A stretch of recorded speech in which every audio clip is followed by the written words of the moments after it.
सुनैना काकी के मुंह से मरने की बात सुनकर मानवी तड़प उठी।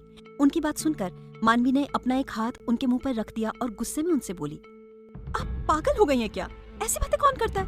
आपको अंदाजा भी है अगर आपको कुछ हो गया तो मेरा और उन अनाथ बच्चों का क्या होगा जो आप में ही अपनी माँ को देखते हैं? काकी ने उसका हाथ अपने मुंह से हटाते हुए कहा, पहले वादा कर। तभी मानवी अपने मन में सोचने लगी, हे भगवान, ये काकी ने मुझे कैसी दुविधा में डाल दिया।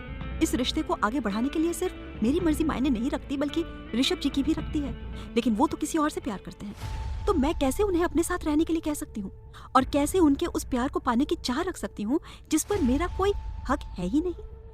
मुझे पता है आज नहीं तो कल ऋषभ जी मुझे इस रिश्ते से आजाद कर देंगे, पर ये बात मैं काकी को कैसे समझाऊं? उसने अपने आप को संभाला और काकी को वादा करते हुए बोली, ठीक है, मैं आपसे वादा करती हूँ कि इस परिवार के प्रति मैं अपने सभी कर्तव्यों को निभाऊंगी। साथ ही मैं इस रिश्ते को अपनी तरफ से निभाने की पूरी कोशिश करूंगी जिससे आपको कभी किसी की नजरों के सामने शर्मिंदा ना होना पड़े। उसकी बात सुनकर काकी खुश हो गई और दोनों कमरे से बाहर निकल आए। बाहर आकर सुनैना जी सभी को प्रणाम करते हुए बोली, अच्छा जी, अब मैं चलती हूँ। कभी हमारे चंडीगढ़ आइएगा, आपकी खातिरदारी करने का एक मौका हमें भी दीजिएगा। उनकी बात पर सभी मुस्कुरा दिए। तभी जानवी जी आगे आकर उनसे बोली, बहुत बहुत धन्यवाद सुनैना जी, पर आप अकेली जा रही हैं या फिर मानवी भी आपके साथ? वो इतना ही कह पाई कि सुनैना जी उनकी बात बीच में काटते हुए बोली, वो अब आपके घर की बहू है जानवी जी, आपके घर की इज्जत। शादी चाहे किन्हीं हालात में क्यों ना हुई हो, लेकिन हुई तो है ना। इसीलिए अब आपके घर की इज्जत हमेशा आपके घर की शोभा बढ़ाएगी। आप फिक्र मत कीजिए, अब उसका पहला परिवार ये है, तो वो यहाँ से कैसे जा सकती है? और ना ही मैं उसे ले जा सकती हूँ। अब वो उस घर की बेटी होने से पहले इस घर की बहू है। आज्ञा दीजिए मुझे। उनकी बात सुनकर जानवी जी बहुत खुश हो गईं। वहीं सुनैना जी मानवी से गले मिलकर सहगल मेंशन से निकल गईं। थोड़ी देर जानवी जी से बात करने के बाद मानवी अपने कमरे में आ गई और अपने कपड़े लेकर बाथरूम में चेंज करने चली गई। वापस आकर वो सोफे पर आंखें बंद करके लेटी तो थोड़ी ही देर में उसे नींद आ गई। तभी ऋषभ जब बैल्कनी से फोन पर बात करते हुए कमरे में आया तो उसकी नजर मानवी पर पड़ी, जो गहरी नींद में सोई हुई थी। साथ ही उसके चेहरे पर दिन की थकावट साफ दिखाई दे रही थी। वैसे तो ऋषभ उससे बात करना चाहता था, लेकिन उसे इस तरह सोया देख उसने उसे जगाना ठीक नहीं समझा और बेड पर से एक चादर लाकर उसके ऊपर डाल दिया। फिर नीचे झुककर उसके माथे को चूमकर अपने कपड़े लेकर बाथरूम में चला गया। थोड़ी देर बाद आकर वो भी अपनी जगह पर लेट गया और अपने और सुनैना जी के बीच हुई बातों को याद करने लगा।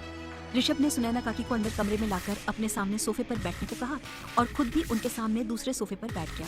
उन्हें शादी से लेकर अनुष्का और उसकी फैमिली की सारी साजिशों के बारे में बता दिया, जिसमें ना चाहते हुए भी मानवी को मोहरा बनना पड़ा।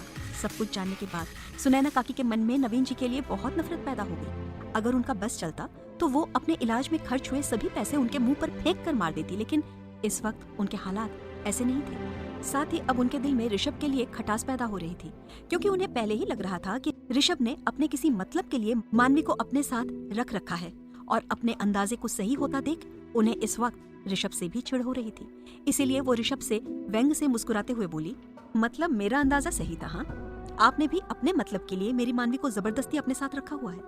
तभी मैं सोचूं कि आप जैसे बड़े लोग बिना मतलब के तो किसी से बात तक नहीं करते, फिर वो एक अनाथ लड़की को अपने घर पर कैसे रख सकते हैं आप? खैर, अब तो आप अपने मकसद में कामयाब हो गए और अनुष्का को भी यहाँ से बाहर निकाल दिया, तो फिर अब मेरी मानवी को मेरे साथ जाने दीजिए। मैं वादा करती हूँ उसकी तरफ से आपको भविष्य में कोई तकलीफ नहीं होगी। इतना कहकर वो उठने लगी कि ऋषभ की कड़कती हुई आवाज उनके कानों में पड़ी, रुकिए काकी, जब तक मेरी बात खत्म नहीं हो जाती आप यहाँ से नहीं जा सकती। और रही मानवी को यहाँ से ले जाने की बात, तो ये ख्याल अपने दिमाग से आप निकाल दीजिए। आप यहाँ से जाना चाहे तो जा सकती हैं, कोई आपको नहीं रोकेगा, लेकिन मानवी यहाँ से कहीं नहीं जाएगी। और फिर भी अगर आपने मेरी बात ना मानकर उसे यहाँ से ले जाने की कोशिश की तो आगे जो होगा उसकी जिम्मेदारी सिर्फ और सिर्फ आपकी होगी। ऋषभ ने ये सभी बातें बेहद गुस्से में कही थी, क्योंकि उसे सुनैना जी की मानवी को उससे दूर ले जाने की बात पसंद नहीं आई थी। मानवी के खुद से दूर जाने के ख्याल से ही उसे अपना दिल दुखता महसूस हो रहा था। एक बेचैनी ने उसे घेर लिया था और चेहरा गुस्से से लाल हो गया था। आज अगर यहाँ पर सुनैना जी की जगह कोई और होता तो उसका हाल भी शायद मुरली जैसा होता या उससे भी बदतर। ऋषभ की बात सुनकर सुनैना जी पलटकर उसकी ओर देखने लगी, लेकिन उसे इतना गुस्से में देखकर एक पल को तो वो डर गई। उन्हें समझ नहीं आया कि उन्होंने ऐसा क्या कह दिया जिससे ऋषभ इतना गुस्सा हो गया। वो हिम्मत करके ऋषभ से बोली, ऋषभ, इसमें इतना गुस्सा होने वाली क्या बात है? आप जो चाहते थे वो तो आपको मिल गया ना। ऐसे में इस अनचाही शादी में रहने से आपको क्या फायदा, जिसमें ना तो आपकी मर्जी शामिल हो और ना ही मेरी मानवी की। और मेरी मानवी जब आपके साथ रहना ही नहीं चाहती तो क्यों उसे जबरदस्ती अपने साथ रखकर उसकी जिंदगी बर्बाद करना चाहते हैं आप? उनकी बात सुनकर ऋषभ ने अपने हाथों की मुट्ठी कसकर बांध ली और आंखें बंद कर अपने गुस्से को कंट्रोल करने लगा। फिर थोड़ा शांत होकर सुनैना जी से कहा, मैं उसकी जिंदगी बर्बाद नहीं बल्कि आबाद करना चाहता हूँ काकी। प्यार करता हूँ मैं उससे, नहीं रह सकता उसके बिना एक भी पल। जिस वक्त मैंने उसे पहली बार देखा था उसी वक्त ये दिल उसका हो गया था। आपके उस ईश्वर की इच्छा से हम पहले ही शादी के बंधन में बंध चुके हैं, लेकिन मेरे प्यार के आगे ये शादी, ये वचन, ये बंधन कोई मायने नहीं रखता। अगर मानवी से मेरी शादी नहीं भी हुई होती तो भी प्यार के चलते मैं उसे अपने साथ जरूर रखता, चाहे मुझे उससे जबरदस्ती शादी क्यों ना करनी पड़ती, क्योंकि मेरे दिल में जहां उसके लिए बेपनाह प्यार है वहीं उसके प्यार को पाने के लिए जुनून भी है। ऋषभ की बातें सुनकर सुनैना जी को अजीब लग रहा था। वो कोई जवाब देती तभी ऋषभ ने आगे कहा, इसीलिए आज आपको आखिरी बार समझा रहा हूँ, आगे से मानवी को मुझसे दूर करने की बात मत कहिएगा। आप मानवी की काकी हैं, वो आपको अपनी माँ की तरह मानती है, इसलिए मैं भी आपकी उतनी ही इज्जत करता हूँ। वरना आपकी जगह अगर किसी और ने उसे मुझसे अलग करने की बात कही होती ना, तो वो शायद अब तक मेरे सामने खड़ा नहीं होता। मैं चुप हूँ क्योंकि मानवी पहले से ही मुझे गलत समझती है, इसलिए मुझे कुछ प्रूफ भी नहीं करना, पर अपने प्यार से प्यार करना, उसे अपने पास रखना, मुझे इसमें कुछ गलत नहीं लगता काकी। उसकी बातें सुनकर सुनैना जी हैरान रह गई। उन्होंने कभी सोचा ही नहीं था कि कोई उनकी मानवी को इस हद तक प्यार कर सकता है कि वो उसे अपने पास रखने के लिए किसी के भी खिलाफ जाने के लिए तैयार हो जाए। फिर भी उनके मन में अतीत की कुछ बातों को लेकर डर था।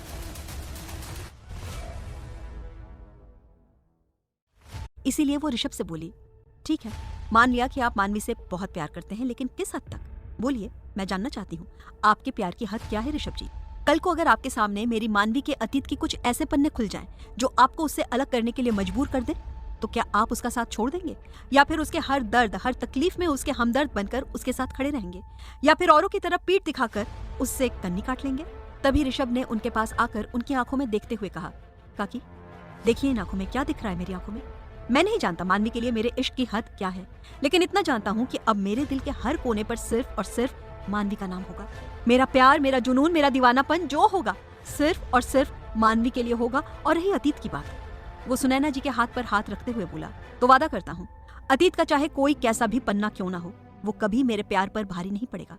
मेरा प्यार ताउम्र मानवी के लिए ऐसे ही बना रहेगा। कोई भी दर्द, कोई भी तकलीफ मेरे रहते उसे छू भी नहीं पाएगी। ये वादा है मेरा आपसे काकी। ऋषभ का मानवी के लिए बेइंतहा प्यार देखकर और उसकी आंखों में उस प्यार की सच्चाई देखकर सुनैना जी ने बिना कुछ कहे ऋषभ को गले लगा लिया और ऋषभ से मानवी को अंदर भेज देने के लिए कहा। ऋषभ सुनैना जी को अपनी तरफ देख खुश होकर वहां से बाहर आ गया। इन्हीं बातों को सोचते हुए ऋषभ की नजर मानवी के चेहरे पर ठहर गई और उसने मन में कहा, वादा है तुमसे बीवी, इस पुणे की ट्रिप को तुम कभी नहीं भूलोगी। ये ट्रिप ही हमारे करीब आने का जरिया बनेगा। इस ट्रिप पर मैं हमारे बीच की सभी गलतफहमियां दूर कर दूंगा और हमारे रिश्ते की नई शुरुआत करूंगा और तुम्हें इतना प्यार करूंगा कि तुम भी मुझसे प्यार करने को मजबूर हो जाओगी। इतना कहकर मुस्कुराते हुए उसने आंखें बंद कर ली। अगली सुबह मानवी की आंख जब खुली तो वो सोफे पर उठकर बैठ गई। तभी उसे अपने हाथ के नीचे कुछ महसूस हुआ तो उसने देखा वो चादर से कवर थी। ये देखकर वो सोच में पड़ गई। कल रात को वो सोफे पर बैठी थी, फिर थकावट की वजह से उसकी आंख लग गई, फिर उसके ऊपर चादर कैसे आई? कहीं ऋषभ ने तो?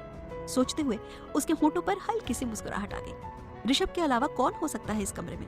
उसके अलावा ऋषभ ही तो रहता है यहाँ, तो यकीनन उसे चादर ऋषभ ने ही उड़ाई होगी। सोचते हुए उसकी नजर बेड के पास टेबल पर लगी हुई घड़ी पर गई। उसमें टाइम देखकर उसकी आंखें बड़ी हो गई।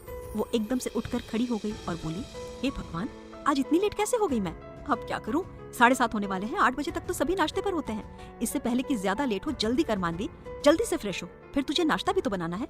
खुद से कहते हुए वो जल्दी से कबर्ड की तरफ भागी और उसमें से अपने लिए कपड़े निकालने लगी। उसी वक्त ऋषभ पसीने से भीगा हुआ कमरे में एंटर हुआ। वो इस वक्त जिम करके आया था, इसीलिए उसकी पूरी बॉडी पसीने से भीगी हुई थी, जिससे उसकी हाफ शोल्डर बनियान उसकी बॉडी से चिपक गई थी, जिसकी वजह से उसका गठीला बदन, उसके बाइसेप्स उभर कर दिख रहे थे और वो बेहद अट्रैक्टिव दिख रहा था। वो बिना कमरे में ध्यान दिए सीधा बाथरूम की तरफ जाने लगा, क्योंकि उसे सबसे पहले शावर लेना था। वहीं दूसरी तरफ मानवी ने भी अपने कपड़े लिए और भागकर बाथरूम में जाने लगी। उन दोनों का ही ध्यान एक दूसरे पर नहीं था और वो बेख्याली में बाथरूम की तरफ बढ़ रहे थे कि तभी दोनों अचानक से एक दूसरे से टकरा गए, जिससे ऋषभ तो एक कदम पीछे हो गया, पर मानवी के हाथ से उसके कपड़े छूटकर जमीन पर गिर गए। साथ ही वो खुद भी पीछे की तरफ लड़खड़ा गई, पर उसने खुद को संभाल लिया। तभी उसने गुस्से में ऋषभ को देखा, जो कि हैरानी से उसे देख रहा था कि वो न जाने यहाँ कहाँ से उसके सामने भूत की तरह प्रकट हो गई। तभी मानवी ने झुककर जमीन से अपने कपड़े उठाते हुए गुस्से में उससे कहा, आंखें हैं या बटन? देखकर नहीं चल सकते आप? जो आपको मैं इतनी बड़ी लड़की नहीं दिख रही सामने? एक तो पहले ही मुझे लेट हो गया है, ऊपर से अब आप मेरा दिमाग खराब कर रहे हैं, साथ में टाइम भी। अब हटिए अभी सामने से। कहते हुए ऋषभ को साइड कर वो अंदर वॉशरूम में जाने लगी। तभी ऋषभ ने जल्दी से रिएक्ट करते हुए बाथरूम के दरवाजे पर अपना हाथ अड़ा दिया और उससे बोला, ओ देवी जी, कहाँ? ये बाथरूम में कहाँ घुसे चली जा रही हो आप? मानवी ने गुस्से भरी छूटी हंसी हंसते हुए कहा, क्या सच में ही आंखें नहीं हैं अब आपके पास? दिखाई नहीं देता आपको? मेरे हाथ में कपड़े हैं ना, तो ऑफ कोर्स मैं नहाने ही जाऊंगी, वरना बाथरूम में कोई बैठने तो जाता नहीं है। अब हटिए सामने से, मुझे वैसे ही लेट हो गया है। नीचे जाकर नाश्ता भी बनाना है, वरना आज ब्रेकफास्ट में आपको सिर्फ न्यूज़पेपर पढ़कर ही काम चलाना होगा।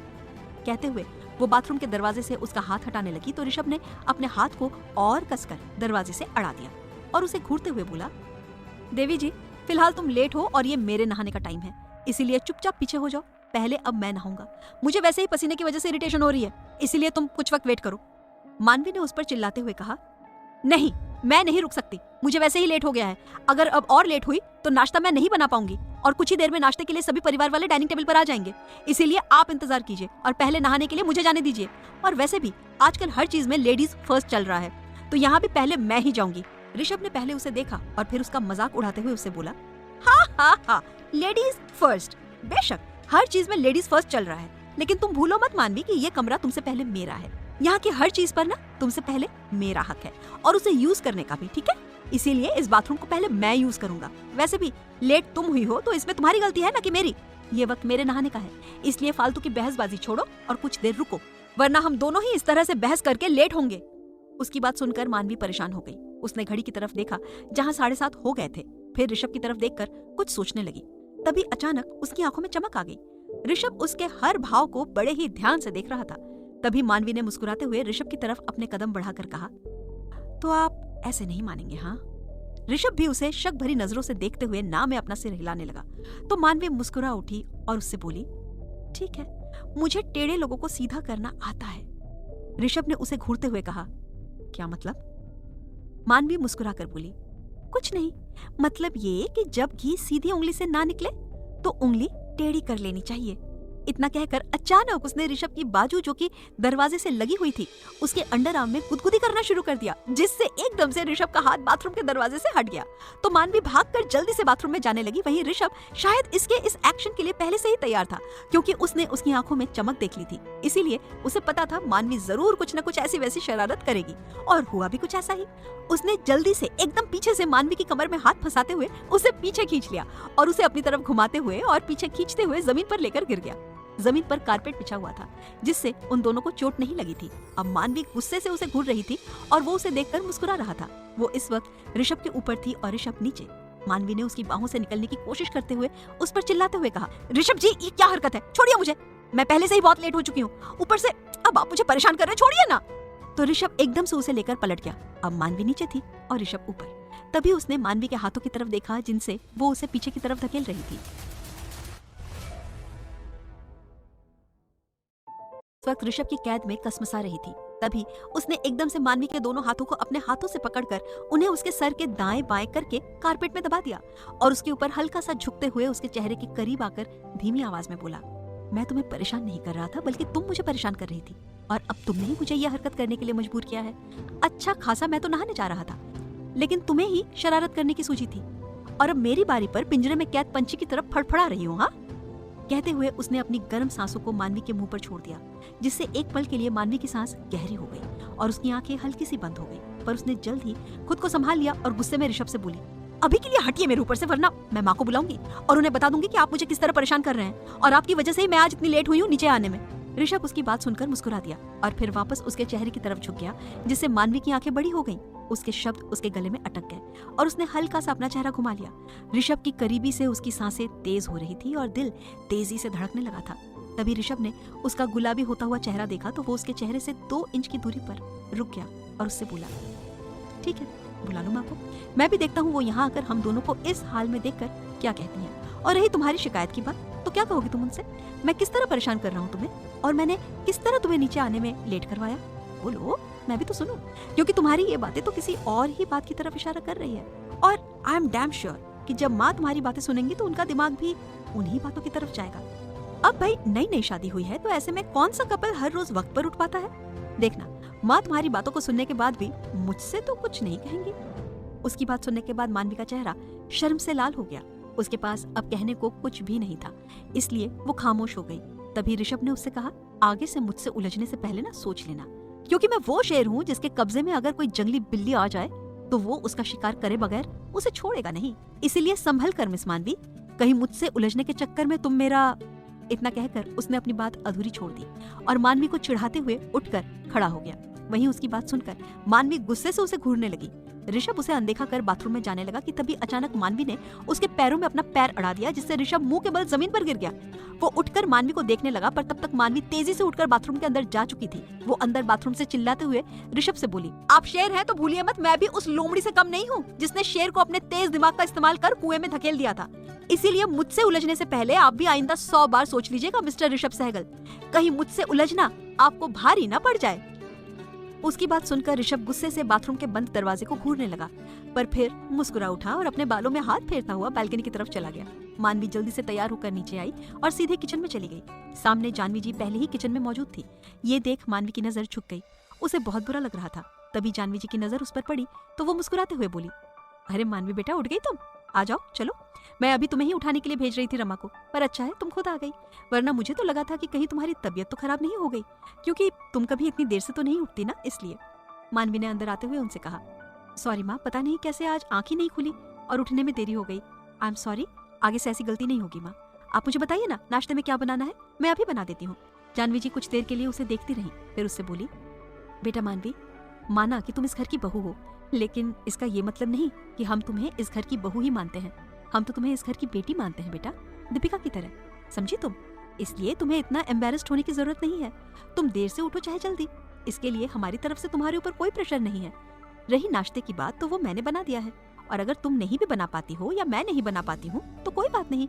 घर में इतने सारे नौकर किस लिए हैं, वो बना देंगे। तुम्हारे अलावा भी इस घर में बाकी के लोग रहते हैं, इसलिए नाश्ता, लंच, डिनर, इसके लिए तुम्हें परेशान होने की जरूरत नहीं है। तुम इस घर में बिल्कुल उसी तरह रहो जैसे दीपिका रहती है, समझी तुम? उनकी बात सुनकर मानवी की आंखें भर आईं।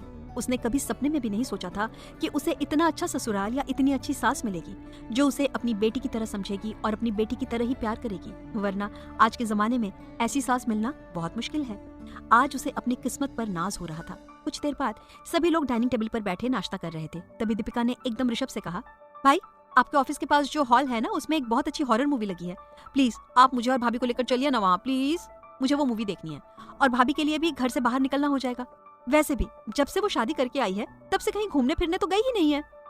उसकी बात सुनकर सभी लोग इधर उधर देखने लगे। फिर उन्होंने ऋषभ की तरफ देखा। ऋषभ मानवी की तरफ देख रहा था, जिसका चेहरा दीपिका की बात सुनकर सफेद पड़ गया था। तभी जानवी जी भी दीपिका की बात को सपोर्ट करते हुए ऋषभ से बोली, हाँ ऋषभ, दीपिका बिल्कुल सही कह रही है, तू लेकर जाना मानवी को कहीं बाहर घूमने फिरने के लिए। मैं तो कहती हूँ शाम को मूवी देखने के बाद तुम लोग डिनर भी करके आना और साथ में थोड़ा बाहर घूम कर भी आना, जिससे मानवी का मन भी ठीक हो जाए और वो यहाँ मुंबई से भी फेमिलियर हो जाए। वैसे भी उसे यहाँ आए वक्त ही कितना हुआ है, ना ही उसने यहाँ कुछ देखा है ठीक से। और दीपिका तुम दोनों के साथ रहेगी तो मानवी को भी अच्छा लगेगा, क्योंकि तू तो ज्यादा कुछ बोलता नहीं है, तो उसे दीपिका की कंपनी मिल जाएगी बातें करने के लिए। उनकी बात पर सभी लोग हाँ में हाँ मिलाने लगे। तभी मानवी कुछ कहने की कोशिश करते हुए जानवी जी की तरफ देखकर बोली, नहीं माँ, मैं ठीक हूँ, मुझे कोई मूवी नहीं देखनी। वैसे भी ऑफिस के बाद थकान हो जाती है तो कहीं घूमने फिरने का मन ही नहीं करता, इसलिए मैं वापस घर आ जाऊंगी। दीपिका चली जाएगी मूवी देखने के लिए इनके साथ। उसकी बात पर जानवी जी कुछ कहती कि तभी सरिता जी ने उससे कहा, पर बहू, तुम्हें ऑफिस में काम करने की जरूरत ही क्या है जिससे तुम इतना थक जाती हो? तुम ऑफिस की मालकिन हो तो तुम्हें वहाँ आराम करना चाहिए ना। हाँ ठीक है, अगर तुम्हें काम करना है तो उस हिसाब से करो, जितना काम तुम्हें कंफर्ट फील कराए। अपनी बॉडी पर इतना प्रेशर मत डालो। और हाँ, घूमने फिरने तो तुम आज जाओगी ही, क्योंकि उससे थकान नहीं होती बल्कि बॉडी को रिलैक्स फील होता है, साथ ही मन भी फ्रेश हो जाता है। इसलिए मैं भी जानवी बहू के सपोर्ट में हूँ। दिन भर घर में ऑफिस में रहने के बाद थोड़ा तो बाहर निकलो, ऋषभ के साथ समय बिताओ। हमारी तरफ से आज तुम बिल्कुल फ्री हो। उनकी बात सुनकर मानवी कुछ नहीं कह पाई और चुप रह गई।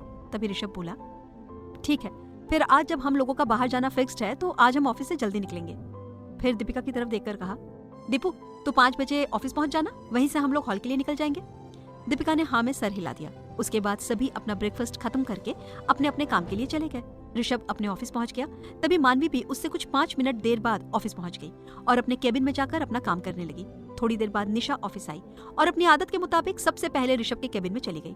उधर मानवी ने एक प्लान बनाया था, लेकिन उसका प्लान ऐसे फेल हो जाएगा उसने सोचा भी नहीं था।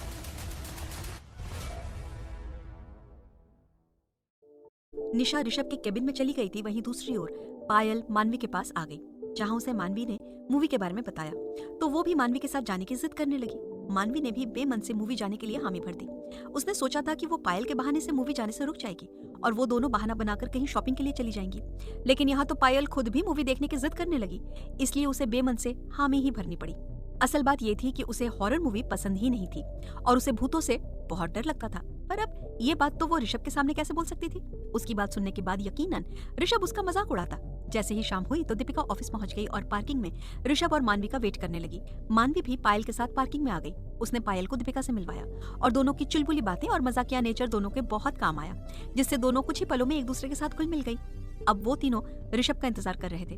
कुछ ही पलों में उन्हें ऋषभ भी आता दिखा, लेकिन उसके साथ आते हुए इंसान को देखकर दीपिका का मुंह बन गया और वो खुद पायल के कान में बोली, आ गई चुड़ैल। कभी कभी मुझे लगता है मुझे हॉरर मूवी देखने की क्या जरूरत है, जब ये जीती जागती चुड़ैल मेरे सामने मेरे भाई से चिपकी रहती है। उसकी बात पर पायल हंसने लगी और दीपिका से कहा, सच कहा, इसके चेहरे को धोकर इसके चेहरे से जब इसका किलो भर का मेकअप उतर जाएगा ना तो उसके पीछे चुड़ैल का ही चेहरा निकल कर आएगा। पता नहीं ऋषभ सर को इसमें क्या दिखा जो वो इस चुड़ैल को अपने साथ झेल रहे हैं। कहते हुए उसने ऋषभ की तरफ देखा, पर उसकी नजर उधर ही रुक गई और उसके होंठों पर मुस्कुराहट आ गई, क्योंकि ऋषभ के पीछे पीयूष चल कर आ रहा था। तभी ऋषभ आकर उन लोगों के सामने खड़ा हो गया और फिर पीयूष और निशा की तरफ इशारा करते हुए बोला, ये दोनों भी हमारे साथ मूवी के लिए चल रहे हैं। निशा के घर पर कोई है नहीं और वो भी अकेला महसूस कर रही थी। उसने मुझसे पूछा कि क्या वो हमारे साथ मूवी चल सकती है, तो मैंने उसे भी अपने साथ ले लिया। और पीयूष, वो तो मेरे साथ हर जगह जाता ही है, तो तुम लोग कंफर्टेबल हो ना पीयूष और निशा के साथ आने से? मानवी ने एक नजर निशा की तरफ देखा, जिसने ऋषभ की एक बाजू को कसकर अपने दोनों हाथों से पकड़ रखा था और वो मुस्कुराकर उसकी तरफ देख रही थी। फिर उसने अपनी नजर घुमा ली। वहीं दीपिका अपने भाई की तरफ देखकर मजाकिया अंदाज में चिढ़ भरी मुस्कुराहट के साथ ऋषभ और निशा की तरफ देखकर बोली, हम तो कंफर्टेबल है भाई, हमारे साथ कोई भी आए हमें कोई फर्क नहीं पड़ता, क्योंकि कोई च्युइंगम की तरह हमसे चिपकता नहीं है ना। लेकिन आप अपना सोचो, आप कंफर्टेबल हो या नहीं?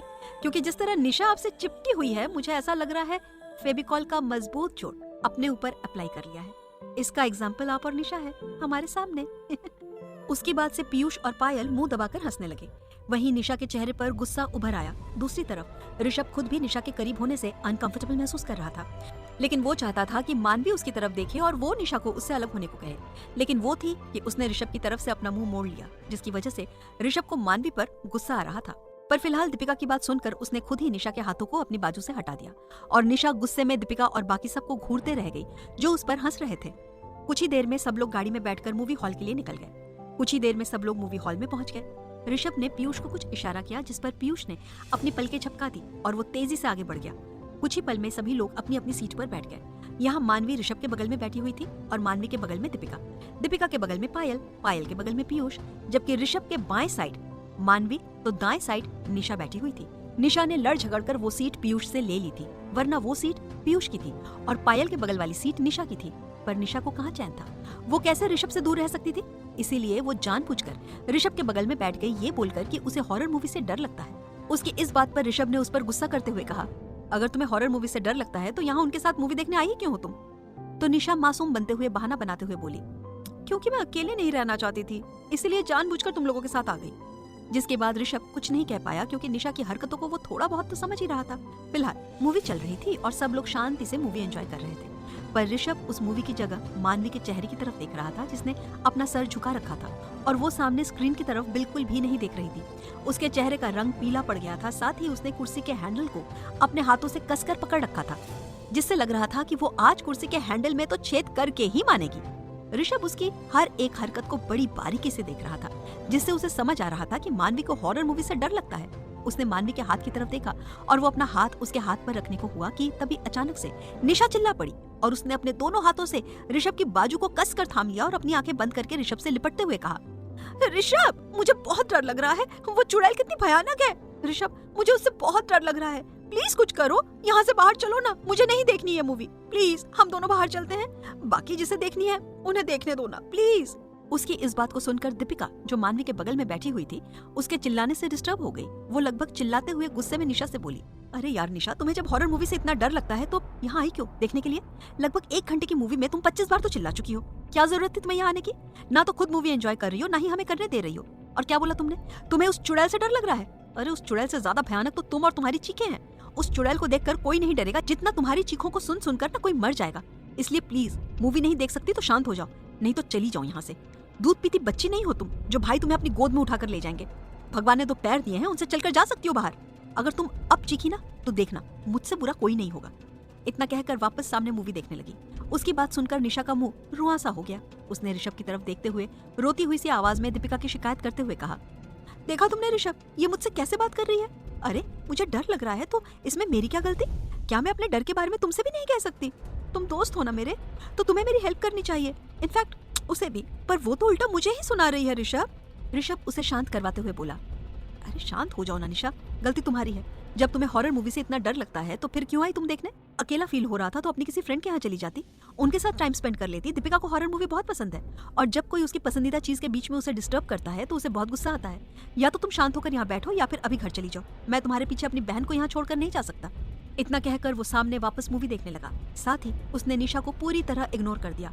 वो मूवी देखते हुए तिरछी नजरों से मानवी की तरफ देख रहा था, जिसने अपना सर झुकाकर अपनी आंखों को बंद कर रखा था।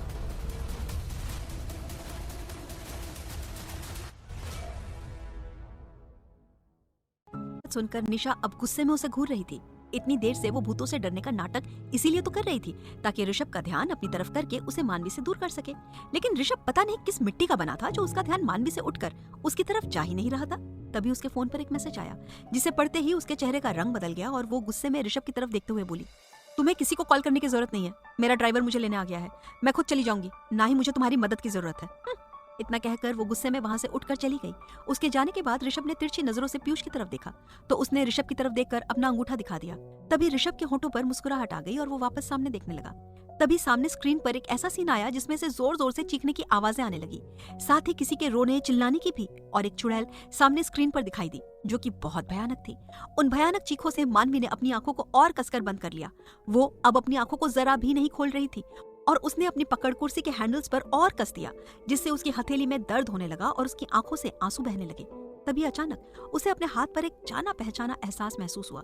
इसी के साथ किसी ने उसके हाथ को कसकर थाम लिया, जिससे मानवी की आंखें हल्की सी खुल गई और उसने धीरे धीरे अपनी आंखें खोलकर सर घुमाकर देखा तो ऋषभ मुस्कुराकर उसे देख रहा था और उसने उसके हाथ को मजबूती से थाम रखा था। तभी ऋषभ ने उसके हाथ को छोड़ा और अपने हाथ को उसके कंधे पर ले जाते हुए उसे कंधे से पकड़कर उसे खींचते हुए अपने करीब कर लिया, जिससे मानवी का सर आकर उसके सीने से लग गया। मानवी हैरानी से ऋषभ को देखने लगी। तभी ऋषभ ने उससे कहा, जब हॉरर मूवी से इतना डर लगता है तो अब तक खामोश क्यों बैठी थी तुम? मुझे बोल देती ना तो मैं तुम्हें बाहर लेकर चलता। यूं दूसरों के लिए खुद को तकलीफ देने की जरूरत नहीं है, समझी तुम? मानवी ने अपना सर झुका लिया और ऋषभ से बोली, मुझे डर था कि कहीं दीपिका निशा की तरह मुझ पर भी न चिल्ला दे, और मैं चाहती भी नहीं थी कि मेरी वजह से उसे मूवी देखने में डिस्टर्बेंस हो, इसलिए खामोश थी। लेकिन मुझसे अब ये मूवी सहन नहीं हो रही है ऋषभ। ऋषभ ने उससे कहा, तो तुमसे कौन कह रहा है कि तुम इस मूवी को देखो या इसे सहन करो? तुम बस मेरे सीने से सर लगाए खामोश चुपचाप बैठी रहो और इन सॉन्ग्स को सुनो।